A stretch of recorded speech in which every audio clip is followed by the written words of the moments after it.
ಎಲ್ಲ ಆತ್ಮೀಯ ಬಾಂಧವರಿಗೂ ನನ್ನ ಶರಣಾರ್ಥಿ. ನಾನು ನಿಮ್ಮ ಶ್ರೀದೇವಿ ಹೂಗಾರ್. ಸಾಕಷ್ಟು ಸಲ ನಮಗೆ ಅನಿಸುತ್ತೆ ನಾವು ಭಾಳ ಜಾಣರಿದ್ದೀವಿ, ಅಥವಾ ನಮಗೆಲ್ಲನೂ ಗೊತ್ತಿದೆ, ನನಗೆ ಗೊತ್ತಿಲ್ಲ ಅನ್ನೋದು ಏನೂ ಇಲ್ಲ, ಈ ರೀತಿಯ ವರ್ಡ್ಸ್ಗಳನ್ನು ನಾವು ಹೇಳ್ತಾ ಇರ್ತೀವಿ ಅಥವಾ ಕೇಳ್ತಾ ಇರ್ತೀವಿ. ಆದರೆ ಒಂದು ವಿಚಾರವನ್ನು ನಾವಿಲ್ಲಿ ಅರ್ಥ ಮಾಡ್ಕೊಳ್ಬೇಕಾಗಿರುವಂಥದ್ದು ಏನು ಅಂದ್ರೆ, ಕಲಿಕೆ ಅನ್ನುವಂಥದ್ದು, ಲರ್ನಿಂಗ್ ಅನ್ನುವಂಥದ್ದು ಇದೆ ನೋಡ್ರಿ. ಜನ್ಮದ ಮೊದಲ ಉಸಿರಿನಿಂದ ಕೊನೆಯ ಉಸಿರಿನ ತನಕ ಲರ್ನಿಂಗ್ ಅಂತ ಇದೆ ನೋಡ್ರಿ. ಅದು ನಡೀತಾನೆ ಇರುತ್ತೆ. ಕಲಿಕೆ ಅಂದ್ರೆ ಕೇವಲ ಶಾಲೆಯ ಚೌಕಟ್ಟಿನಲ್ಲಿ ಅಥವಾ ಕಾಲೇಜಿನ ಒಳಗೆ ಕುಳಿತುಕೊಂಡು ಯಾರೋ ಒಬ್ಬರು ಟೀಚರು ಬಂದು ಕಲಿಸ್ತಾರೆ ನೋಡ್ರಿ, ಅದಷ್ಟೇ ಕಲಿಕೆ ಅಲ್ಲ. ಕಲಿಕೆ ಅನ್ನುವಂಥದ್ದು ಬದುಕಿನ ಹೆಜ್ಜೆ ಹೆಜ್ಜೆಗೂ ನಾವು ಏನನ್ನ ನೋಡ್ತಾ ಇದ್ದೀವಿ, ಏನನ್ನ ಅನುಭವಿಸ್ತಾ ಇದ್ದೀವಿ, ಯಾವ ಸಿಚುವೇಶನ್ ಅನ್ನ ನಾವು ಫೇಸ್ ಮಾಡ್ತಾ ಇದ್ದೀವಿ ನೋಡ್ರಿ, ಅದು ಎಲ್ಲವೂ ನಮ್ಗೆ ಒಂದಲ್ಲ ಒಂದು ರೀತಿಯಿಂದ ಅದು ಕಲಿಸ್ತಾನೆ ಇರುತ್ತೆ. ಅದಕ್ಕೆ ಬಹಳ ಸಲ ಹೇಳ್ತಾರೆ, ಕಷ್ಟಗಳು ಅಂತಿದೆ ನೋಡ್ರಿ, ಅವು ನಮ್ಮ ನಿಜವಾದ ವಿದ್ಯಾಗುರುಗಳು ಅಂತ. ಹಾಗಾಗಿ ನಿಜವಾದ ಕಲಿಕೆ ಅಂತಿದೆ ನೋಡ್ರಿ, ನಮ್ಮ ಜೀವನದ ಸಂಘರ್ಷದ ಸಮಯದಲ್ಲಿ ನಾವು ಬಹಳಷ್ಟು ಕಲಿತಾ ಇರ್ತೀವಿ. ನಾವು ಕಷ್ಟದ ಸಂದರ್ಭ ಬಂದಾಗ ಬಹಳಷ್ಟು ರಿಯಾಲಿಟಿ, ಜಗತ್ತಿನ ಸತ್ಯತೆ ಅಂತ ಏನಿದೆ ನೋಡ್ರಿ, ಅದು ನಾವು ಕಷ್ಟ ಬಂದಾಗ ಗೊತ್ತಾಗುತ್ತೆ ನೋಡ್ರಿ. ಯಾವಾಗ್ಲೂ ಕೈ ತುಂಬಾ ಹಣ ಇದೆ, ಹಣದ ಬೆಲೆ ನಮ್ಗೆ ಗೊತ್ತಾಗೋದಿಲ್ಲ. ಎಲ್ಲಿ ಬರ್ತಾವ, ಎಲ್ಲಿ ಹೋಗ್ತಾವ, ಎಲ್ಲಿ ಖರ್ಚು ಮಾಡ್ತೀವಿ ನಮ್ಗೆ ಗೊತ್ತಾಗೋದಿಲ್ಲ. ಯಾವಾಗ ಹಣಕಾಸಿನ ತೊಂದರೆ ಬರುತ್ತೆ ನೋಡ್ರಿ, ಆವಾಗ ಅದ್ರ ವ್ಯಾಲ್ಯೂ ಗೊತ್ತಾಗೋದಕ್ಕೆ ಶುರುವಾಗುತ್ತೆ. ಅವಾಗ ನಾವು ಉಳಿತಾಯ ಮಾಡಲಿಲ್ಲ ಅನ್ನುವಂಥ ಪಶ್ಚಾತ್ತಾಪ ನಮ್ಮೊಳಗೆ ಬರುತ್ತೆ.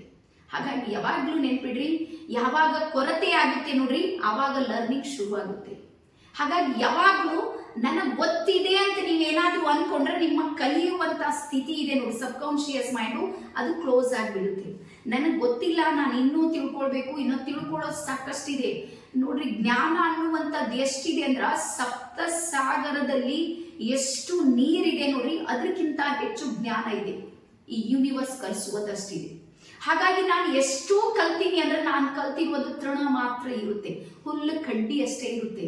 ಸೊ ಹಾಗಾಗಿ ಬಹಳಷ್ಟು ಸಲ ನನಗೆಲ್ಲ ಗೊತ್ತು ಅನ್ನುವಂಥ ಅಹಮನ್ನ ಬಿಟ್ಟು, ನನ್ಗೆ ಗೊತ್ತಿಲ್ಲ ಅನ್ನುವಂಥ ಶೂನ್ಯತೆಯಿಂದ, ಏನೇನೂ ನನಗೆ ಅರ್ಥ ಆಗಿಲ್ಲ ಅನ್ನುವಂಥ ಶೂನ್ಯತೆಯಿಂದ, ಅಷ್ಟೇ ಆಸಕ್ತಿಯಿಂದ ನಾವೇನಾದ್ರೂ ಲರ್ನಿಂಗ್ ಮಾಡಿದ್ರೆ ನಮ್ಮ ಜೀವನದಲ್ಲಿ ಏನಾಗುತ್ತೆ ಅಂದ್ರೆ, ಜ್ಞಾನದ ಮಟ್ಟ ಇದೆ ನೋಡ್ರಿ, ಆಟೋಮೆಟಿಕ್ ಹೆಚ್ಚಾಗೋದಕ್ಕೆ ಶುರು ಆಗುತ್ತೆ. ಅದಕ್ಕೆ ಯಾವಾಗಲೂ ನಮ್ಮ ಕಡೆಗೆ ಒಂದು ಮಾತು ಹೇಳ್ತಾರೆ, ಏನು ಅಂದ್ರ, ಸರಸ್ವತಿ ಬಂದಾಗ ತಲೆಯನ್ನ ಟಚ್ ಮಾಡಿ ಬರ್ತಾಳಂತ. ಅಂದ್ರೆ ಮನುಷ್ಯ, ಯಾವ ವ್ಯಕ್ತಿ ಜ್ಞಾನಿ ಆಗಿರ್ತಾನೆ ನೋಡ್ರಿ, ಅವನ ತಲೆ ಬಾಗಿ ಮಾತಾಡ್ತಾ ಇರ್ತಾನೆ, ಸೈಲೆಂಟ್ ಮೋಡಿಗೆ ಬರ್ತಾನೆ, ಎಕ್ಸೆಪ್ಟೆನ್ಸ್ ಅವನ ಹತ್ರ ಹೆಚ್ಚಿಗಿರುತ್ತೆ, ಅವನು ಸಿಚುವೇಶನ್ ಅನ್ನ ಅರ್ಥ ಮಾಡ್ಕೊಳ್ಳುವಂತ ಸ್ಥಿತಿಗೆ ಬಂದಿರ್ತಾನೆ, ರಿಲೇಷನ್ ಅನ್ನ ಯಾವ ರೀತಿ ನಿಭಾಯಿಸ್ಬೇಕು ಅಂತ ಅವ್ನು ಕಲ್ತಿರ್ತಾನೆ, ಅವನಿಗೆ ಅರ್ಥ ಆಗುತ್ತೆ, ಅವನಿಗೆ ಅನುಭವ ಇರುತ್ತೆ. ಅದೇ ರೀತಿ ಲಕ್ಷ್ಮಿ ಬಂದಾಗ ನಮ್ಮ ಎದೆಗೆ ಒದ್ದು ಬರ್ತಾಳ ಅನ್ನುವಂಥ ಮಾತು. ಎದೆಗೆ ಒದ್ದಂದ್ರೆ ಅಭಿಮಾನ, ಸ್ವಾಭಿಮಾನ ಸ್ವಲ್ಪ ನಮ್ಮಲ್ಲಿ ಜಾಸ್ತಿ ಆಗೋದಕ್ಕೆ ಶುರುವಾಗುತ್ತೆ. ಆದ್ರೆ ಒಂದು ಮಾತನ್ನ ಹೇಳ್ತೀನಿ, ನಮಗೆ ಅಹಂಕಾರ ಬರೋದು ಹಣದಿಂದ ಅಲ್ಲ, ನಮ್ಮ ಭ್ರಮೆಯಿಂದ. ಭ್ರಮೆ ಅಂತ ಇರುತ್ತೆ ನೋಡಿ, ಭ್ರಮಾತ್ಮಕ ಲೋಕವನ್ನ ನಮ್ದೇ ನಾವು ಒಂದು ಸೃಷ್ಟಿ ಮಾಡ್ಕೊಳ್ತೀವಿ. ಹಾಗಾಗಿ ಜಗತ್ತಿರೋದು ಏನು ಅಂದ್ರ ಕಲಿಯೋದಕ್ಕಾಗಿ. ಪ್ರತಿಯೊಂದು ನನ್ಗಂತೂ ಅನಿಸ್ತದ, ನಾವು ಭೂಮಿಗೆ ಬಂದೀವಿ ಅಂದ್ರ ಇದೆಲ್ಲ ಏನೇನಿದೆ ಅಂತ ಕಲಿಯೋದಕ್ಕೆ, ಅನುಭವಿಸೋದಕ್ಕೆ ಬಂದೀವಿ. ಯಾವ್ದ್ರಲ್ಲಿ ಏನಿದೆ ಅಂತೇಳಿ ನಾವು ಅರ್ಥ ಮಾಡ್ಕೊಳ್ಳೋದಕ್ಕಂತ ಬಂದೀವಿ. ಯಾವಾಗ ಕಲಿತೀವಿ, ಅನುಭವಕ್ಕೆ ಬರುತ್ತೆ, ಆ ಲಿಮಿಟ್ ಇರುತ್ತೆ ನೋಡಿ, ಎಸ್ ನಾನೀಗೆಲ್ಲಾನು ಮುಗೀತು, ನಾನು ಕಲ್ತು ಬಿಟ್ಟಿನಿ ಅಂತ, ಅವಾಗ ನಮ್ದು ಏನಾಗುತ್ತೆ ಅಂದ್ರೆ ಪಾರ್ಟ್ ಇದೆ ನೋಡ್ರಿ, ಅದು ಚೇಂಜ್ ಆಗೋದಕ್ಕೆ ಶುರು ಆಗುತ್ತೆ. ಸೊ ಹಾಗಾಗಿ ಲೈಫ್ನಲ್ಲಿ ಏನಾದ್ರೂ ನಿಮಗೆ ಕಷ್ಟ ಬಂದಿದೆ ಅಂದ್ರ, ಕಲಿಯೋದಕ್ಕೆ ಒಂದು ಅವಕಾಶ ಬಂದಿದೆ ಅಂತ ಯೋಚನೆ ಮಾಡಿ.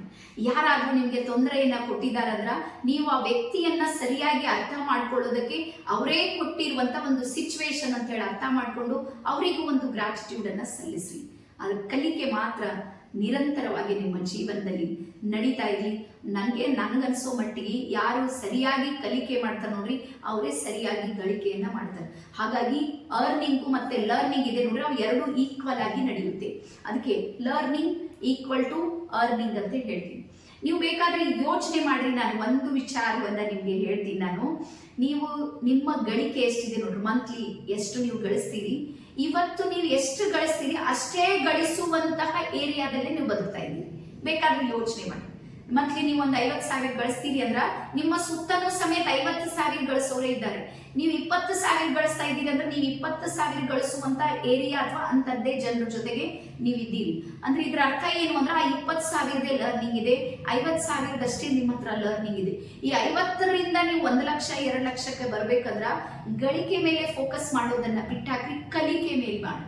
ಅನುಭವಗಳನ್ನ ತೆಗೆದುಕೊಡ್ರಿ, ಪೆಟ್ಟು ತಿನ್ರಿ, ಸಮಾಜಕ್ಕೆ ನಿಂದ್ರಿ, ಒಂದು ಸಲ ಓಡಾಡೋದಕ್ಕೆ ಶುರು ಮಾಡ್ರಿ.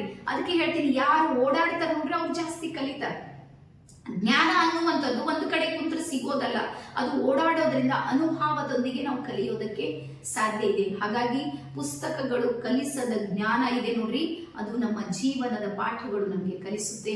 ಹಾಗಾಗಿ ಅಂತಹ ಪಾಠಗಳನ್ನ ನೀವು ಸರಿಯಾಗಿ ಅರ್ಥ ಮಾಡ್ಕೊಡ್ರಿ.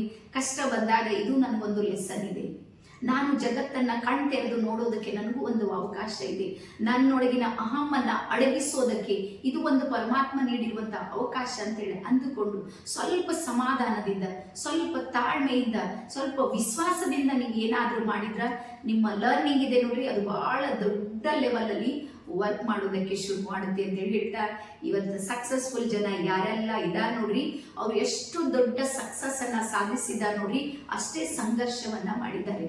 ಅದಕ್ಕಾಗಿ ಯಾವಾಗ್ಲೂ ನೆನ್ಪಿಡ್ರಿ, ಗುಡಿಸಲು ಕಟ್ಟೋದಕ್ಕೆ 2 ದಿನ ಮಾತ್ರ ಬೇಕು. 2 ದಿನ ಸಾಕು ಒಂದು ಗುಡಿಸಲು ಕಟ್ಟೋದಕ್ಕೆ. ಆದ್ರೂ ನೀವೇನಾದ್ರೂ ಅರಮನೆಯನ್ನ ಕಟ್ಟಬೇಕು ಅಂದ್ರ 4-5 ವರ್ಷ ಅಂತೂ ನಿಮ್ಗೆ ಸಮಯ ಬೇಕೇ ಬೇಕಾಗುತ್ತೆ. ಸೊ ಹಾಗಾಗಿ ಸಕ್ಸಸ್ ನ ಜರ್ನಿಯಲ್ಲಿ ನೀವು ಗುಡಿಸಲನ್ನ ಕೇಳ್ತಾ ಇದ್ದೀರಿ ಯೂನಿವರ್ಸಿಗೆ ಅಥವಾ ಅರಮನೆಯನ್ನ ಕೇಳ್ತಾ ಇದ್ದೀರಿ ಅನ್ನುವಂಥದ್ದನ್ನ ಯೋಚನೆ ಮಾಡ್ರಿ. ಸೊ ನೀವು ಅರಮನೆಯನ್ನ ಕೇಳ್ತಾ ಇದ್ದೀರಿ ಅಂದ್ರ ನಿರಂತರವಾಗಿರುವಂತಹ ಕಲಿಕೆಯನ್ನ ನೀವು ಮಾಡ್ಲೇಬೇಕಾಗುತ್ತೆ. ನಿಮ್ಮಲ್ಲಿ ವಿಶ್ವಾಸ, ಆತ್ಮವಿಶ್ವಾಸ ನೋಡ್ರಿ, ನಾನು ಸಕ್ಸಸ್ ಯಾವತ್ತಾಗ್ತೀನಿ ನನ್ಗೆ ಗೊತ್ತಿಲ್ಲ, ಬಟ್ ಒಂದಿನ ನಾನು ಸಕ್ಸಸ್ ಆಗ್ತೀನಿ ಅಂತ ನೀವು ವಿಶ್ವಾಸ ನಿಮ್ಮಲ್ಲಿ ಇತ್ತು 100% ನೀವು ಸಕ್ಸಸ್ ಆಗಿರ್ತೀರಿ. ವಿಶ್ವಾಸವನ್ನ ಯಾವತ್ತೂ ಕಳ್ಕೊಳ್ಬೇಡ್ರಿ. ಸಾಕಷ್ಟು ಸಲ ನಾವೇನ್ ಮಾಡ್ತೀವಿ ಅಂದ್ರೆ ಕಂಪ್ಯಾರಿಸನ್ ಮಾಡ್ತೀವಿ, ಅಂದ್ರೆ ನಮ್ ಎದುರಿಗೆ ಯಾರೋ ಒಬ್ರು ಸಕ್ಸಸ್ ಆದವ್ರು ಕಾಣ್ತಿರ್ತಾರ, ಅವ್ರ ತರ ನಮ್ಗೆ ಆಗ್ಲಿಕ್ಕೆ ಆಗೋದಿಲ್ಲ. ನೋಡಿ, ಅವರು ಝೀರೋದಿಂದಾನೇ ಶುರು ಮಾಡಿದ್ದು.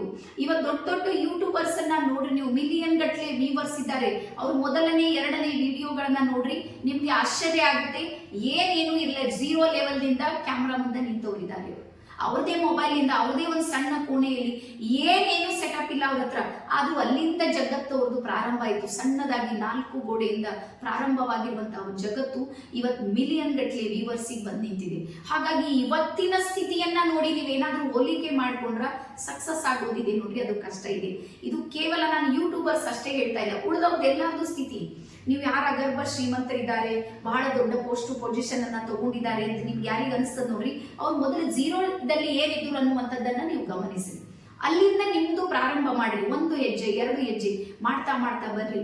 ಒಂದು ದಿನ ನಿಮ್ದು ಸಮೇತ ಸಮಯ ಬಂದೇ ಬರುತ್ತೆ, ನೀವು ಸಮೇತ ಸಕ್ಸಸ್ ಆಗೇ ಆಗ್ತೀರಿ. ಹಾಗಾಗಿ ಸಕ್ಸಸ್ಗೆ ಬೇಕಾಗುವ ಮೊದಲ ಮೆಟ್ಟಿಲು ಯಾವುದಂದ್ರ ಕಲಿಕೆ ಅಥವಾ ಲರ್ನಿಂಗ್. ಅದನ್ನ ಜೀವನವಿಡೀ ನಿಮ್ ಜೊತೆಗಿರ್ಲಿ ಅಂತ ಹೇಳ್ತಾ ಇವತ್ತಿನ ಈ ಒಂದು ವಿಚಾರಕ್ಕೆ ನಾನು ವಿರಾಮವನ್ನ ಸಲ್ಲಿಸ್ತೀನಿ. ನಿರಂತರ ಕಲಿಕೆ ನಿಮ್ಮದಾಗಿ. Thank you, bye.